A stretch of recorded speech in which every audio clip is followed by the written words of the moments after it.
नमस्ते बच्चों, सुप्रभात। मैं मनोज मेवाड़ा, दीप दर्शन विद्या संकुल हिंदी विषय अध्यापक। आज हम पढ़ेंगे समास। समास का शाब्दिक अर्थ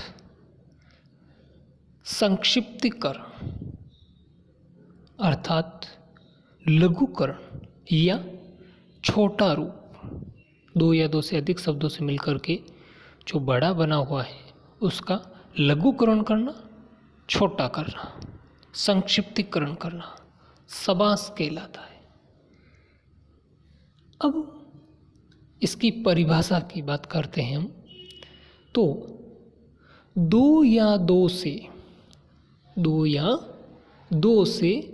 अधिक शब्दों के योग से, दो या दो से अधिक शब्दों के योग से यानी कि जुड़ाव से, मेल से बने नवीन एवं सार्थक शब्द। देखिए, ध्यान रखिएगा, नवीन जो दो या दो से अधिक शब्द जुड़ रहे हैं और एक नया वर्ड जो बन रहा है, नया शब्द बन रहा है, वो कैसा होना चाहिए? सार्थक शब्द। कैसा होना चाहिए? सार्थक शब्द। वो सार्थक शब्द क्या कहलाता है? समास कहलाता है। देखिए, दो या दो से अधिक शब्द, दो भी हो सकते हैं और दो से अधिक भी हो सकते हैं। ओके, और दोनों शब्द या दो से अधिक शब्द जुड़ रहे हैं और एक नया शब्द का निर्माण कर रहे हैं। ओके, तो ये जो नया शब्द बन रहा है वो कैसा होना चाहिए? सार्थक होना चाहिए, इसका कोई अर्थ होना चाहिए, बिना अर्थ का नहीं होना चाहिए। तो ये जो सार्थक शब्द जो नया बना है उसे ही हम समास कहेंगे।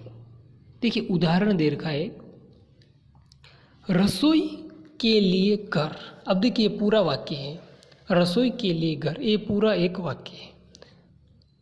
अब इस पूरे वाक्य के लिए एक संक्षिप्त, एक छोटा, एक लघु रूप बनाया गया है और वो क्या है? रसोई घर। ओके, तो ये रसोई घर क्या है? एक समास बन गया है, एक संक्षिप्तीकरण रूप है, संक्षिप्त रूप है, छोटा रूप है, लघु रूप है, ये हमारा समास है। अब समास के अंदर हम पढ़ेंगे सामासिक शब्द क्या है। ओके, तो सामासिक शब्द में समास के नियमों से निर्मित शब्द, ध्यान से समझिएगा, समास के नियमों से निर्मित शब्द, जो समास के नियम है, रूल्स है, उस रूल्स के अकॉर्डिंग, उसके अनुसार जो नया शब्द बन रहा है, निर्मित शब्द अर्थात जो नया शब्द बन रहा है, किसके अनुसार? समास के नियमों के अनुसार होना चाहिए। समास के नियमों के अनुसार जो नया शब्द बन रहा है सामासिक शब्द या समस्त पद कहलाता है। जो नियमों के अनुसार, किसके नियम? समास के नियमों के अनुसार जो नया शब्द बन रहा है वो सामासिक शब्द कहलाता है या समस्त पद कहलाता है। देखिए पीछे यहाँ पर क्या है? रसोई घर।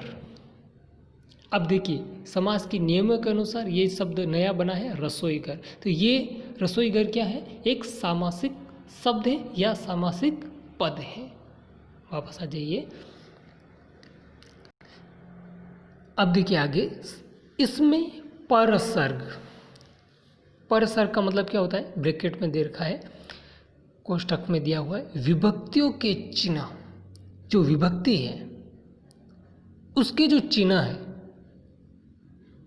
वो क्या हो जाते हैं? लुप्त हो जाते हैं, गायब हो जाते हैं। लुप्त का मतलब गायब हो जाना। वो परसर्ग, विभक्तियों के चिन्ह क्या होता है? गायब हो जाते हैं। जैसे उदाहरण देखिए, नीचे दे रखा है, राजपुत्र। अब देखिए, ये पूरा एक वाक्य यदि सेंटेंस बनाना है हमें तो क्या होगा? राजा का पुत्र। क्या है? राजा का पुत्र। अब देखिए, इसमें राजा का पुत्र, ये पूरा वाक्य। अब इसमें क्या है? विभक्ति जो है वो लोप हो गई है, गायब हो गई है। देखिए, राजा का क्या है? कर्ता कारक, विभक्ति का। तो इसका क्या हुआ? लोप हो गया, गायब हो गया। और सामासिक शब्द क्या बना? या सामासिक पद क्या बना, राजपुत्र। तो आप यहाँ पर अच्छे से समझ सकते हैं ये एक सामासिक शब्द है, समस्त पद कहलाता है। अब देखिए आगे समास विग्रह। समास हमने समझ लिया, अब समास विग्रह क्या होता है। तो समास विग्रह देखिए, सामासिक शब्दों के बीच, सामासिक शब्द जो हम पहले समझ चुके हैं, सामासिक शब्द क्या है, सामासिक शब्दों के बीच के संबंधों को स्पष्ट करना, सामासिक शब्दों के बीच के संबंधों को स्पष्ट करना समास विग्रह कहलाता है। समझ में क्या, सामासिक जो शब्द है जो या समस्त पद जो है उसके बीच के जो संबंध है उसको स्पष्ट करना समास विग्रह कहलाता है। यदि हम आम भाषा में बात करें, विग्रह का मतलब अलग अलग कर देना, उस सामासिक शब्द या समस्त पद को टुकड़ों में बांट देना, अलग अलग कर देना, समास विग्रह कहलाता है। अब देखिए इस समास के अंदर दो पद होते हैं। अब वो दोनों पद कौन कौन से, पहला है पूर्व पद और दूसरा है उत्तर पद। समास में दो पद होते हैं, पहले पद को हम पूर्व पद और दूसरे पद को हम उत्तर पद कहते हैं। अब वो उदाहरण के द्वारा हम समझ सकते हैं। उदाहरण दे रखा है गंगा जल, ठीक है। तो अब इसमें पूर्व पद क्या है, गंगा, और उत्तर पद क्या है, जल। हो गया गंगा जल। अब देखिए समास के प्रकार, हमने समास समझ लिया, समास विग्रह समझ लिया। अब हम पढ़ रहे हैं समास के प्रकार। तो पहला प्रकार है अव्ययी भाव समास, दूसरा है तत्पुरुष समास, तीसरा है कर्मधारय समास, चौथा है द्विगु समास, और पांचवा है द्वंद्व समास, और छठा है बहुव्रीहि समास। ये 6 प्रकार कुल होते हैं समास के। अब देखिए आगे अव्ययीभाव समास। अब देखिए इस अव्ययीभाव समास को याद रखने का एक सरल तरीका मैं बताता हूँ। अव्यय के अंदर, अव्ययीभाव समास के अंदर पहला पद जो होता है, जो हमने पढ़ा है, पहला पद और दूसरा पद, पूर्व पद उत्तर पद, वो पूर्व पद जो है वो क्या होता है, इसमें प्रधान होता है। प्रधान का मतलब मुख्य होता है। और दूसरी विशेषता क्या है इसकी, पहला पद जो प्रधान होता है वो क्या होता है, अव्यय होता है। क्या होता है, अव्यय। जहाँ पर पूर्व पद प्रधान हो और अव्यय हो वो अव्ययीभाव समास होता है। एकदम सरल है। जैसे एग्जाम्पल देखिए, यथाशक्ति, शक्ति के अनुसार। इसमें क्या है, शक्ति क्या है, ये प्रधान है, ये मुख्य है, और ये है क्या, अव्यय है। इसमें कोई लिंग, वचन और कारक के अनुसार कोई परिवर्तन नहीं होता है। दूसरा देखिए आजीवन, आ क्या है, अव्यय है। ओके, जीवन भर।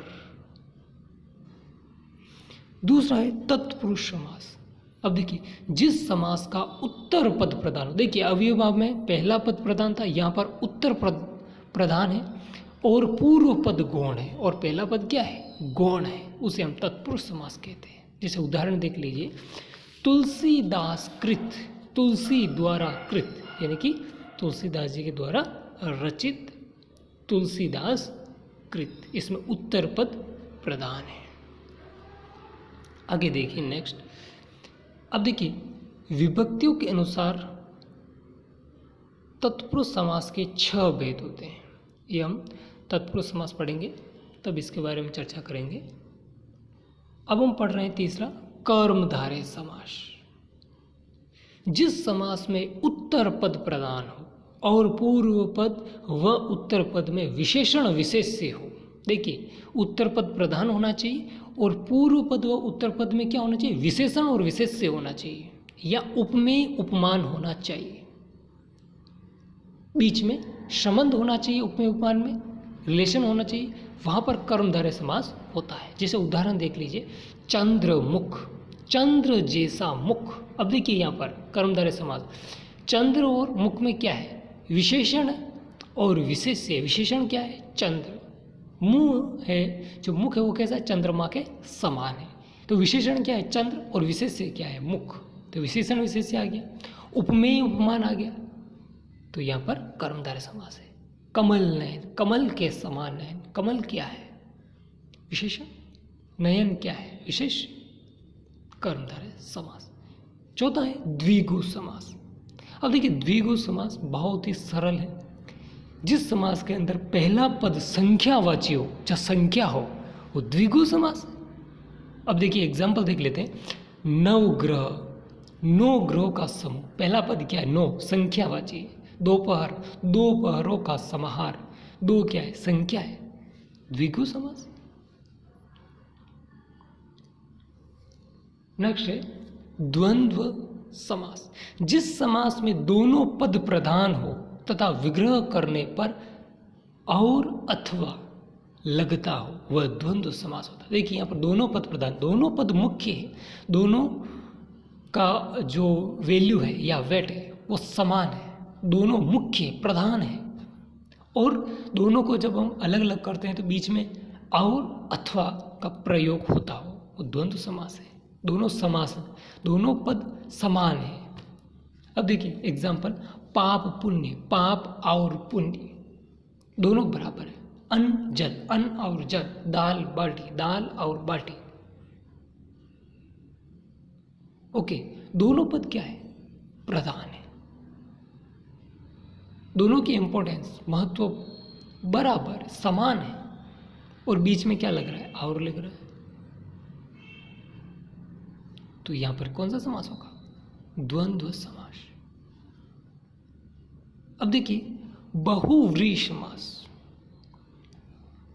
जिस समास में सांकेतिक अर्थ प्रधान हो, देखिए ध्यान से समझिएगा, बहुव्रीहि समास बहुत ही ज़्यादा महत्वपूर्ण समास है। जिस समास में सांकेतिक अर्थ, सांकेतिक का मतलब समझो, संकेत हो रहा हो, किसका?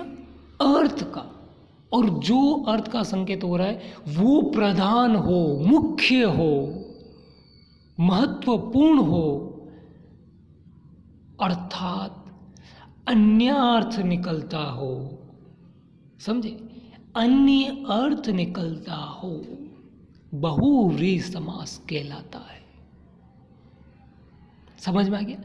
सांकेतिक अर्थ प्रदान होना चाहिए, अर्थात अन्य अर्थ, दूसरा अर्थ निकलता हो, वो बहुव्रीहि समास होगा। जैसे उदाहरण देख लीजिए, बहुत ही अच्छा उदाहरण दे रखा है। दशानन, 10 है आनंद, आनंद का मतलब मुख, 10 है आनंद जिसके, ओके, 10 आनंद, 10 मुख है जिसके, वो कौन है? रावण है। अन्य अर्थ निकल रहा है इस वाक्य से, दूसरा अर्थ निकल रहा है, क्या है? रावण है वो। अर्थात ये कौन सा समास हो गया? बहुव्रीहि समास हो गया। देखिए बहुव्रीहि समास की खास विशेषता एक ही है, अन्यार्थ निकलता हो। बस याद रखने का एक ही तरीका बहुव्रीहि समास का, अन्यार्थ निकलता हो, बहुव्रीहि समास होगा। तो समास का अध्याय हमारे यहीं तक। धन्यवाद।